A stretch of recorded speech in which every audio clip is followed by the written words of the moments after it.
Hello everyone, welcome to Samson and Leticia's doTERRA page, and this is our continuing education course.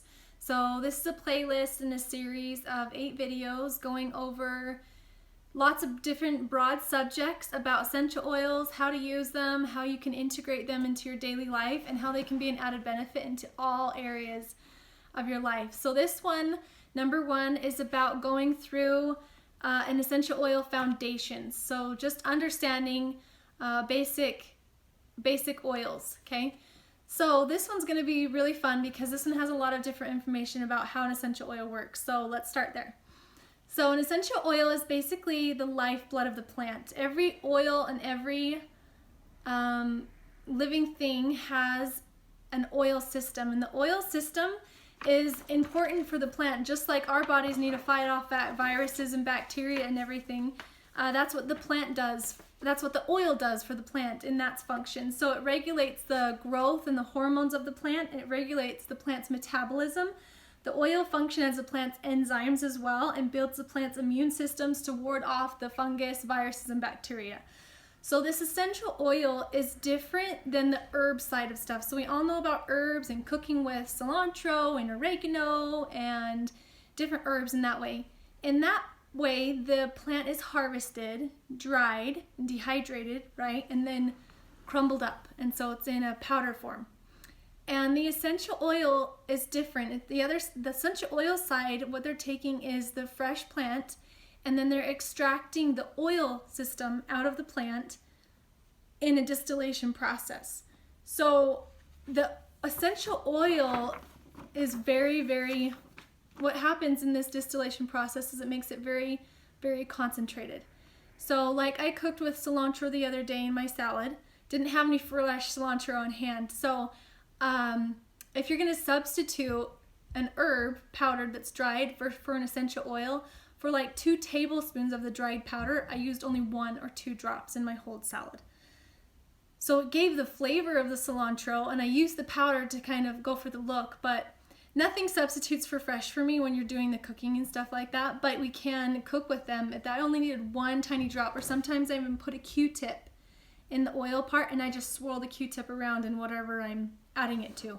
So you need very, very little because the essential oil is so concentrated versus the herb side. So all of doTERRA's oils are labeled with because essentials can be used aromatically, topically, and internally. And then we're going to go over how to dilute them and how to kind of use them for different oils. So aromatically, I have used the essential oils for in a diffuser or in a humidifier for my kids at night and stuff, or when you're wanting to put that into the air.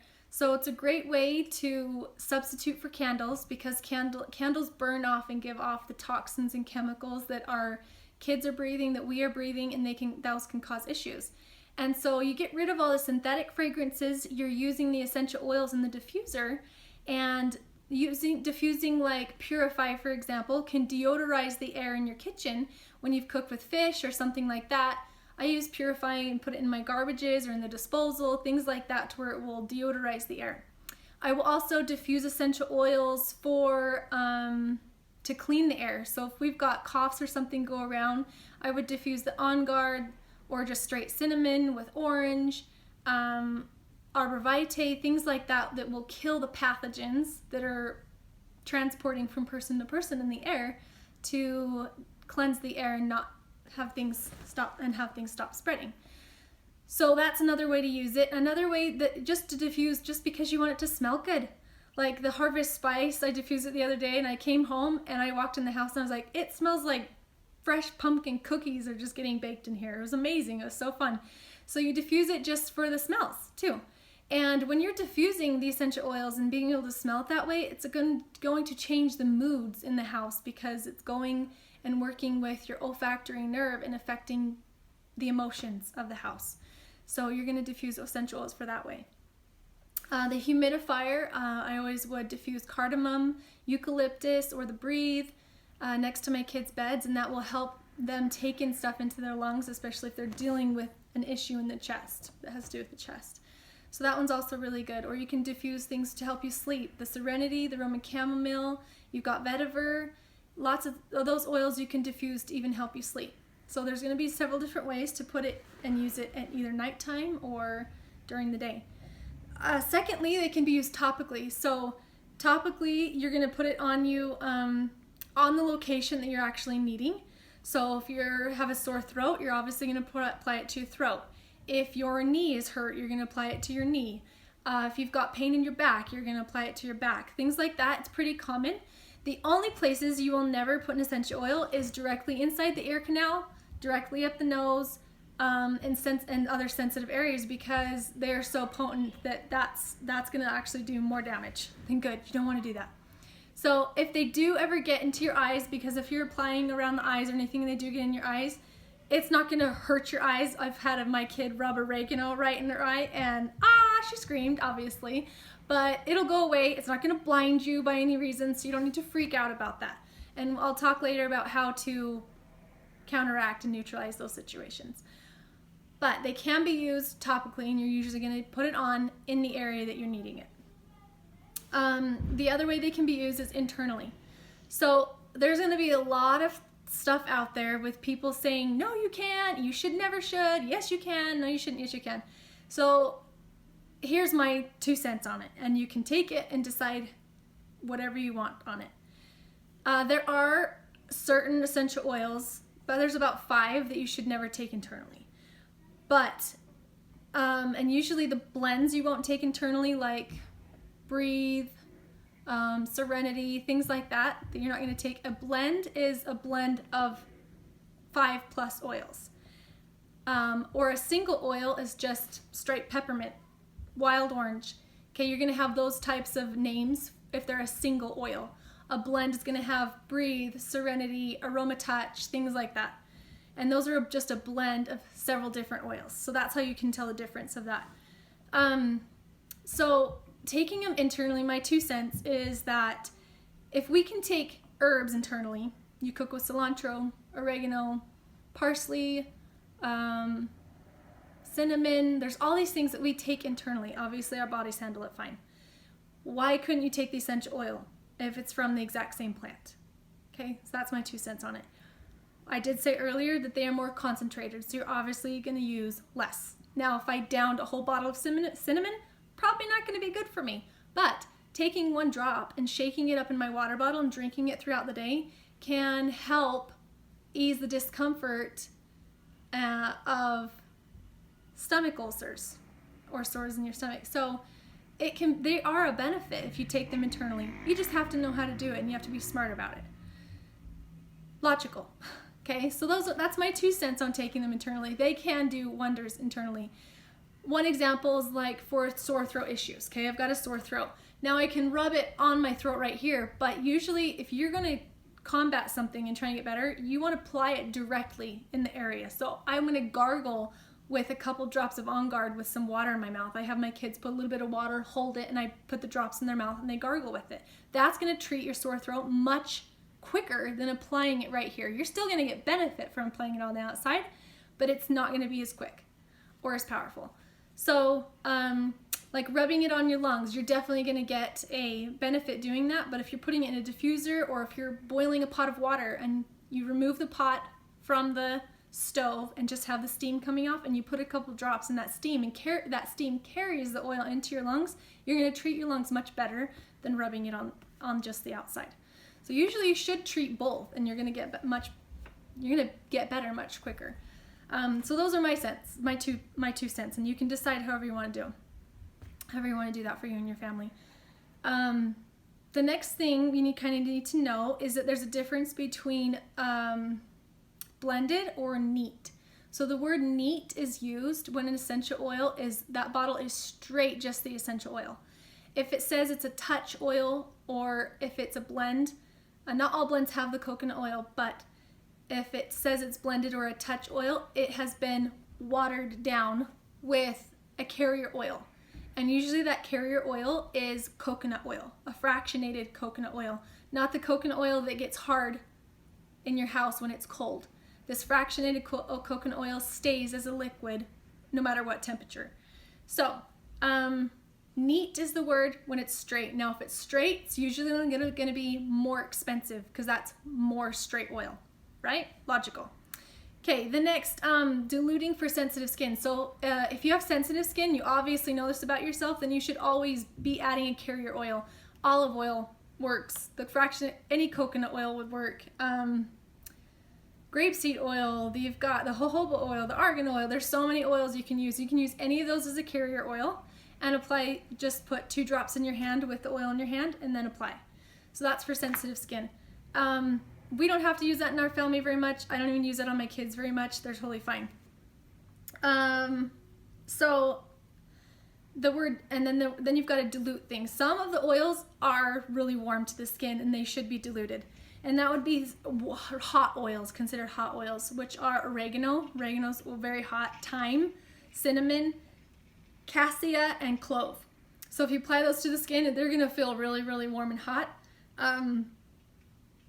Like oregano oil is used for warts, and in different types of areas on your body have a different type of skin. So sometimes it's going to be worse than others. Like if you apply oregano to the bottom of your feet, not too bad.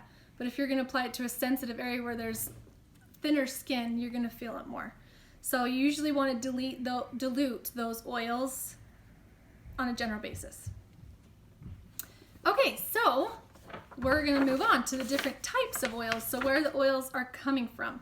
So you've got citrus oils that are usually coming from the rind of the plant. So that's the lemon, the oranges, the bergamot. They're getting the essential oil from the rind.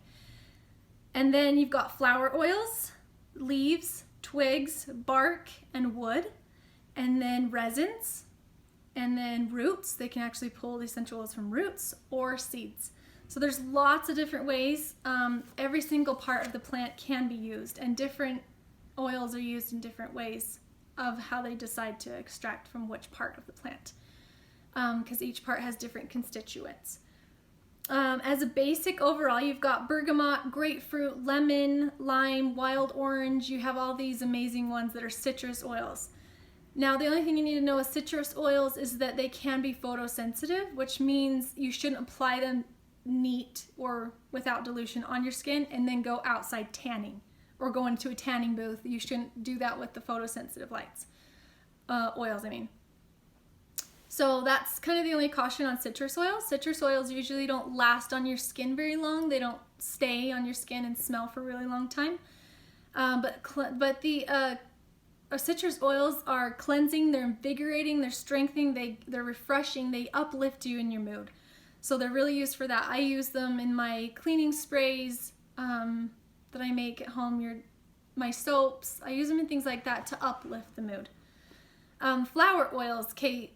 Flower oils are like clary sage, clove, helichrysum, the melissa, the lavender, the patchoulis, the Roman chamomile, the rose, obviously, rosemary, ylang-ylang. Black pepper is actually considered a flower oil. So the flower oils usually have kind of a light focus. They're airy, the more lift. They're very delicate because they're made from the petals and the flowers. And the other thing you need to know about those is that usually those oils are going to be more expensive because it takes more of the plant, of the actual flower, neroli, jasmine, those things like that. It takes a lot of petals to make a tiny little bit of oil. So those are going to be more expensive. So if you kind of base the prices, you'll see the different. Lavender is very abundant though, right? It's very easy grown, very abundant. So that's gonna make the price go down.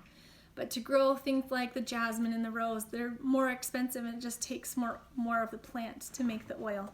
So those are going to be more expensive. They last on the skin, kind of a medium, but they're very uplifting. And the florals are amazing for the heart chakra and for the heart and for the skin, things like that. They're very gentle.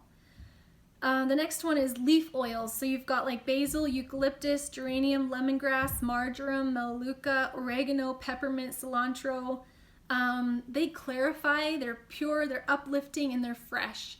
Okay, and those ones are basically your herb plants, right? So you can switch those out in your recipes and play around with that with the herb ones. And there's no photosensitivity with those ones. And that's all you need to know about that one. So the next one is twig oils. So twig oils will come obviously from the branch. You've got like cypress, white fir, which is not available anymore, but you've got Douglas fir, Siberian fir, things that are from the actual twigs. Wintergreen, those are very strengthening. They're clear, they're energizing, and they're very active. So white fir usually is for your lungs, bronchitis, things like that. You've got those twig oils they're very refreshing. They smell like the woods, right? So yummy. I add those and mix those usually with a citrus in my vacuuming, my cleaning, and my diffuser, and they smell amazing together. Okay, so the next one is bark and wood oils. So you've got birch, cassia, cinnamon, sandalwood, thyme. Those things they're warm, they're balancing, they're inspiring. Arbor Vitae smells amazing. That one, I love that one, adding that one into my cleaner because it's very strong, but that one's also very antiviral, antibacterial, it's a really strong, amazing oil. So the next one is root oils. Root is ginger, vetiver, things like that. The ginger I use in warm drinks, and it's just a Q-tip and then swirled into drinks because it's so strong. These root oils, and the same with the wood oils, they stay on your skin much longer because they're more grounding oils. They're base. They will stay on the skin and you'll be able to smell them all day long. Resin oils are frankincense, myrrh. Those are very anti-inflammatory. They're immune protecting. They're great for the skin. Very anti-anxiety. And the only thing you need to know about the resin oils is that over time, and actually the same with the vetiver, which is a root oil, over time they will get thicker and more sticky, and that doesn't mean it's bad or that it's expired or it's going to be bad for you or make you sick or you're going to have a side effect. It just, as they sit longer, they just get thicker and stickier. So if you warm it up in warm water, something like that, it'll go more runny again. Usually with those ones, I add a dropper top to those ones so that I don't have to sit there and wait. Those resins, they take forever to come out when they're getting a little bit thicker. So if you just put a dropper on the top, then you'll be able to get it out much easier. The next one would be seed oils. So like coriander, fennel, celery seed, things like that. Super good for the reproductive support. You've got in digestive, liver function, balancing hormones, things like that. The seed oils are all very, very good for all of that. So that's kind of a rundown of where the oils come from, how to look at the pricing wise, the resin and the flower oils take more versus the seed oils and things like that. So that's how the pricing kind of breaks down and work, how to use those, and hope you kind of get a good understanding of how the essential oils are made and kind of decide for yourself how you're going to want to use them with you and your family. So I hope that helps. Have a good day, guys. Thanks so much.